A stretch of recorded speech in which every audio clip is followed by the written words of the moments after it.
Kailangan lilipad si Ogwen dito.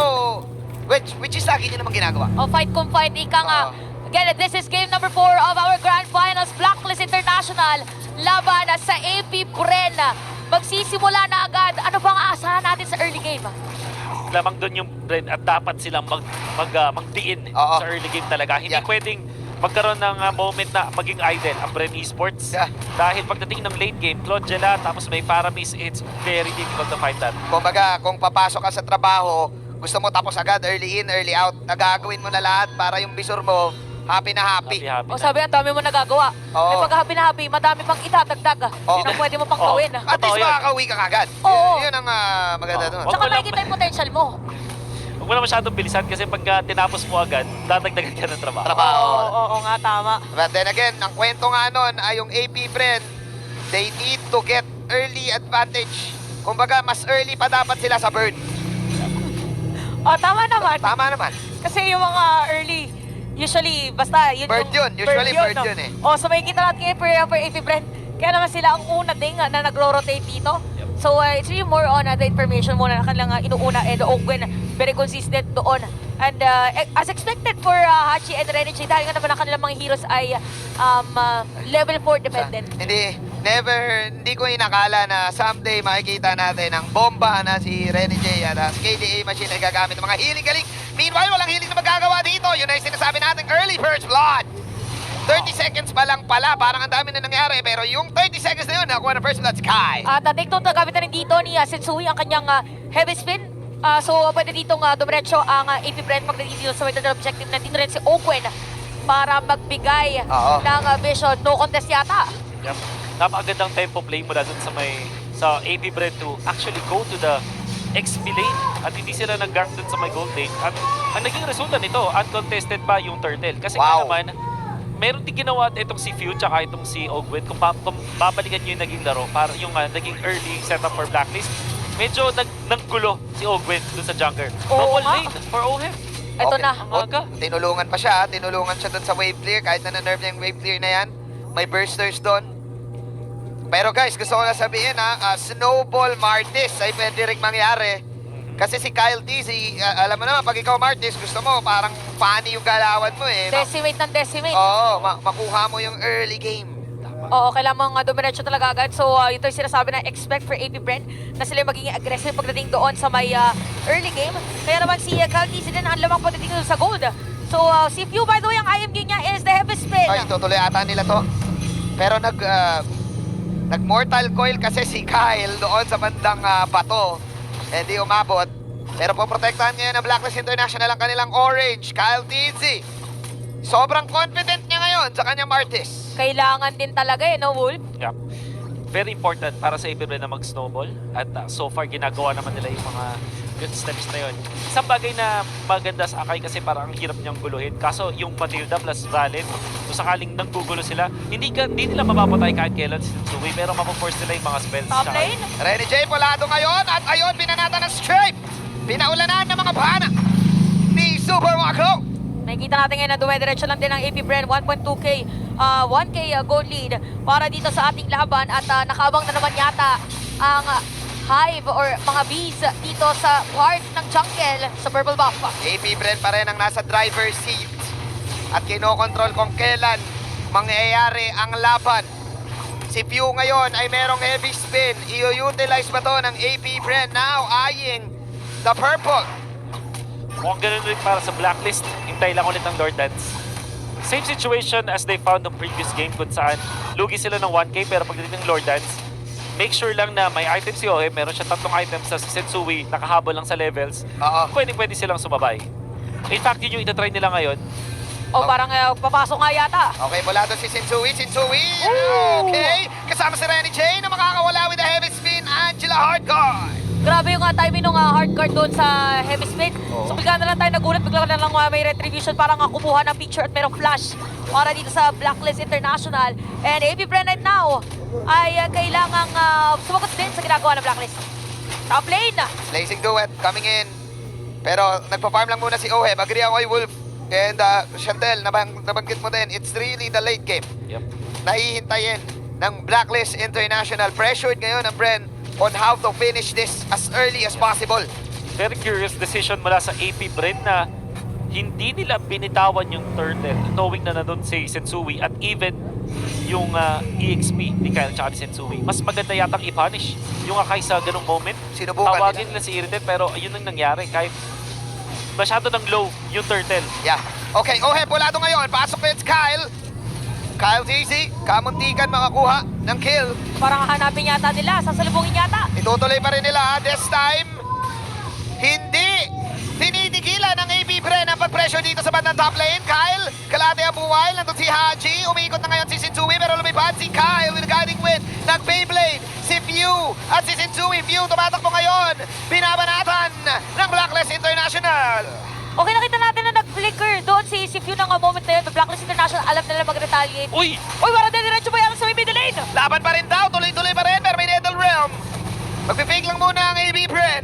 Pero nakakabigla yung mga ganong pasukan. Wow. Very commendable mula sa Blacklist International. Holding their ground at na-punish pa doon. Ang ganda ng pwesto din ni Sensui at hindi siya totally na-punish ng AP Bren. Mukhang nabasa ng Blacklist International na talagang hindi titigilan doon si Oheb. And Oo. because of that aggression, AP Bren was punished. O, ano nila, sinundan nila kung Oo. saan yung ihip dito Yeah. ng side ng isang Matilda. So, eto na naman, nakita natin kanina na isang mabilis na pag-agaw para kay Sensui. Wala siyang heavy speed though. Oo. For this one, ito, kaka-cool down lang. Alam natin, nakita natin na protect Oheb at all costs ang Blacklist ha. Pero look at the player gold lead na kay Super Marco, si Mr. Wu. The Oh, silent but deadly player. Gold lane ng AP Bren ay lamang ngayon. Napakataas niya, 3K yan. 3K yung damage net, medyo makati yan as AP Bren. Simple lang naman ang pagkuha ng turtle dito. dalawang turtle para dito sa AP Bren, isa naman para sa side ng Blacklist International. Habang ibang mga lanes ay i-cover muna dito ni Oheb. Looking at the item side now, ano ang pinakakapansin-pansin? Nagulat ako dun sa Duran si View, kaya naman pala hindi ganun kasakit yung damage siya kapag kumukombo siya. Oh. Just prioritizing utilities sa ngayon. Oo, no?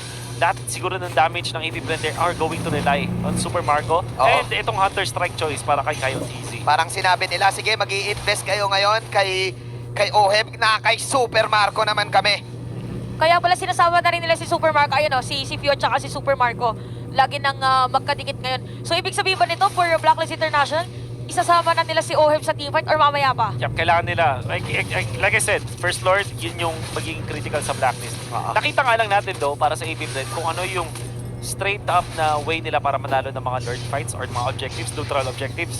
Talagang i-poke agad si Sensui. Hindi nga poke, parang bigyan talaga, i-threaten mo talaga Oo. yung Akai. As we saw earlier, kahit nung nasa 60% lang yung HP ni Sensui, ilang na agad siya. And bago pa makapunta mismo dun sa pit, kailangan na poke na nila para malayo-layo pa yung kailangan habulin. Okay, final slash coming in. Nag-initiate ngayon ng AP Bren. Super Marco, wave clear lang muna. Tama si Wolf, nangyayari Sakto, nga. no? Oo, pinupoke lang muna nila si Sensui para ma-disrupt ang Blacklist International. AP Bren, again, controlling the tempo. Parang pinipilit din nila dito si Sensui, kaya yung mga poke, sakto-sakto pagkakasabi ni Wolf, talagang pinoke agad. Oo. Dito si Sensui, gano'n na rin kataas din ang kanilang respeto doon sa possibility for the contest. So may makikita natin na lagi na magkatikit si Ogwen and Super Marco. So ito na naman tayo, nagbabantayan na muna ulit. Oo.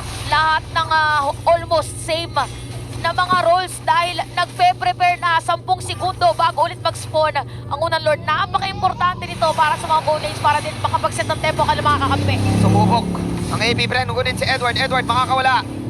Nandun ang supporta ng Blacklist International. Now, Kyle, uunahan. Okay. Babanatan ngayon nila si Sensui. Sensui, kalahati ang buhay. Okay, striking in, striking out si Flap. Pero nagpupok lang muna ang AP Bren, making sure na makakalibre si Kyle DC dito. Palado ngayon si Edward. Edward wala penalty zone. Habang nasa bandang may gitna, buhay pa rin Super Marco. Edward is down. AP Bren, 4-on-5 situation. Pero medyo malayo si Super Marco. Super Marco, palado din. Live steal siya ngayon dito. Susubok na lang si Oheb. Bang, bang, bang. Pero yung damage shoutout ng Blacklist International, 10 Beats Productions. Nandito ngayon ang AP Bren. Alam nilang lamang sila. 10 seconds pa si Edward. Pasok ngayon si Flam DC. Pipilitin ng AP Bren to. Super Marco with a second skill. Lumilipad na ngayon si Ogwen. At mukhang walang makagawa ang Blacklist. Let's see. Nag-knock up. Heavy spin para dito kay Sensui. Sino makakuha? Si Silent but deadly Super Marco. Ngayon, susubok pa rin ang AP Bren. At after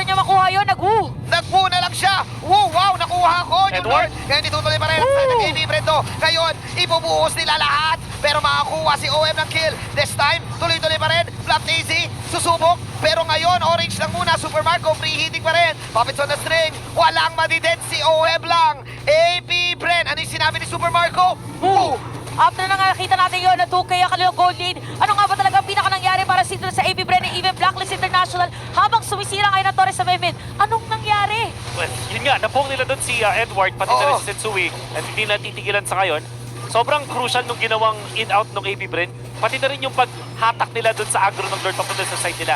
But feeling ko, ang tunay na MVP was actually Flap. Siya yung nag-force nung ulti ni Edward dun sa may gitna. Siya rin yung dahilan kung ba't namatay si Edward ng mabilis against AB Bren. In fact, dun sa buong clash na yun, 4 na beses niyang nabato yung final slash. Ang tindi ni Flap. Napakatindi. At na-zone out din niya si Haji Oo. para hindi makaresponse si Haji dun sa mga teammates siya. My God, Flap TZ, playoffs form. Nagbalik yung sobrang sipag na Flap TZ. Ayan, kagaya niyan, pumasok na naman yata si Flap TC. By the way, Flap TC, Okay, pero para fine. slash siya. Final slash. Ang tinaguro ay ang super rookie nung pumasok siya sa Bren Organization. Ngayon, coming back na nasa M5 Flap TC, si Mr. Flex. Oh, 2-0-1 na si Flap TC for this game. Again, 11 minutes in our game time. Mahuhuli pa sa midna. Ayun na naman, final slash, pero may BMI out. Makakatapos Si Oheb. lang din si Oheb dito. Okay. Pero pa penalty zone. Penalty zone, totoo na ata yung laban na to. Second skill para kay Super Marco. Ayun na yung blazing duet with Angela, pero Dashuras Rat ay nandun para makancel yun. Kyle Daisy, double kill. Kyle with a punish. At dediretso pa nga sila dito sa may middle lane. Mukhang makakasira. 3 buhay para sa ng Blacklist International. Dediretsohin lang nila. Is this endable? Pero may minion wave pa. Wala, hindi nagbabakang AB Bren dito. Talagang laban kung laban. Umikot ngayon. Si Few, ninakaw yung MV spin. AB Bren, magpi-fake back lang yan. Dahil turtle na ang kanilang isusugod. Ang ganda ng ginawa ni Kyle TZ. One of the best plays na nakita natin. Sobrang smart. Hinintay niya talaga yung pag-activate ng Claude. Knowing full well na yung Blacklist pwede nang sumub-sub doon. Meron silang Angela, meron silang T-Fight. Nanalify agad niya yung isang hero. Without the blazing duet, Yes. hindi ganun kataas ang impact ng isang Claude. Kyle TZ with a clutch. Assurance Rat. Knockups ang pang-kontra po sa Claude. Oh, Yun yung pang-cancel sa blazing duet. Nakita natin talagang nung pumasok dito si Oheb. Alam nila walang purify. Oo. So, sundan natin kung nasan dito si Rene Che at si Oheb. Tapos after nun, tsaka na tayo dumiretso. Halos dalawa rin kasi yung ano eh. Hindi nga knock-up yung tawag sa status na yun eh. Parang slide up. A slide up. Ewan ko kung slide up ba yun, para disposition. Yung final slash ni Flap TZ, tapos yung Assurance Aura ni Kyle TZ. The new version of the TZ Brothers, sina-slash in, slash out lang nila si Ohib. O parang nagugulat na lang dito yung ibang mga players na okay, meron palang pangontra. Oo. Meron palang gagawin dito TC Brothers na AP Bren. May kita natin ngayon, isa sa mga TC Brother ay nandoon sa may Lord. Tapos yung kapatid niyang TC, pinipigilan yung gusto pumasok doon sa kinukuha niya. The TZ connection, okay, final slash. Makapag-PMI out ngayon si Oheb. Alam ngayon ng AB Bren na pulado si Oheb. Nandun si Edward sa matagilid. Ngayon pinabok na niya si Sensui, Super Marco. Coming in with a crossbow. 10K ang buhay ng Lord. Andyan si Sensui, Haji. susubok siya dito. Umikot pero too late. It's too late to apologize. Too late ang referee dahil nakuha na yun ni Kyle DC. Susubok pa rin ngayon Jumiji ang AP. Ngayon pulado si Edward. Pasok na penalty zone. Pero nako, tuloy-tuloy na pag-swarm ng AB Bren. Blazing Dumet na rin. Daming shot to 10 beats na naman. AP Bren, walang nagkapatayan pero makikita mo yung lamang. At magkakaroon muna tayo ng saglit na paghinga. 6.1K bago mag-post dito ang side ng AP Bren at para naman sa Blacklist International. Wala naman tayo, so makakadepensa pa rin sila probably para doon sa laban na yon. At nakikita natin ulit ngayon sa ating EVM Convention Center na punong-puno tayo ng mga supporters, both Blacklist International and even for AP Bren. This is a total game na kontrolado ng AP Bren from the start. Having the driver's seat sa laban na to. Pumipersa na lang mag-react ang Blacklist International lagi. Tsaka napipilit din na parang even yung Blazing Duet, tama ba Wolf, ay hindi nakakapitalize yung damage. I think at this point, kaya na. Ang pinaka-ideal scenario, syempre, Aha. dapat may maipit sana with a heavy spin Alright, to go yeah. with that.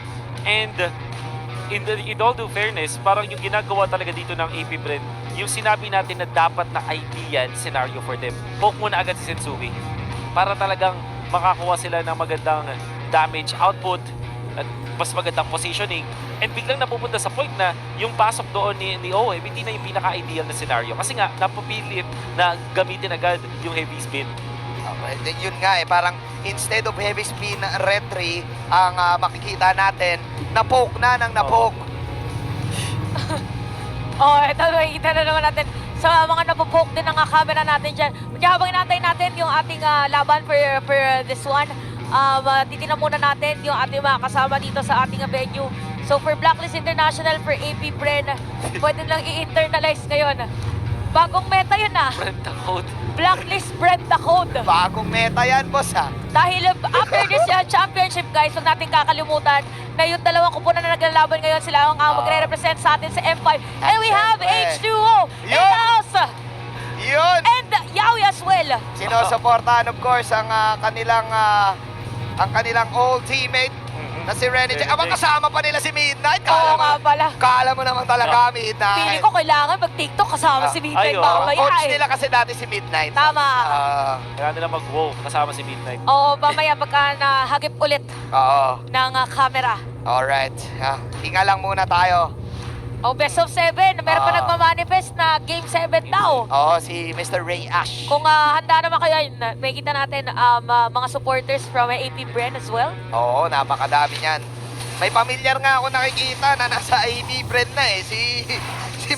Si Madam Mima eh. Oo nga. Biglang kasama din natin ngayon. So ito, habang nag-aantay, so next clash natin, IQ Builds. What's interesting at anong inaabangan para dito? I guess yung maybe third item para kay Haji. Kasi naka-clock pa lang siya dito. I think mag-enchanted talisman siya katulad ng previous game.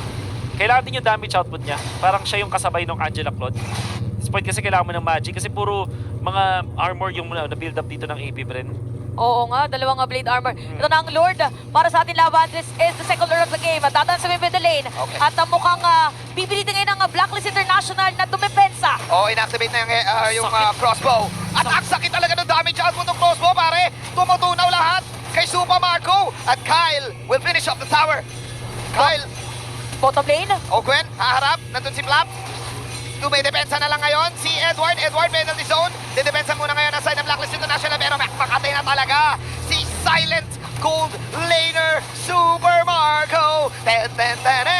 May damage Super output. Marco. Super Marco.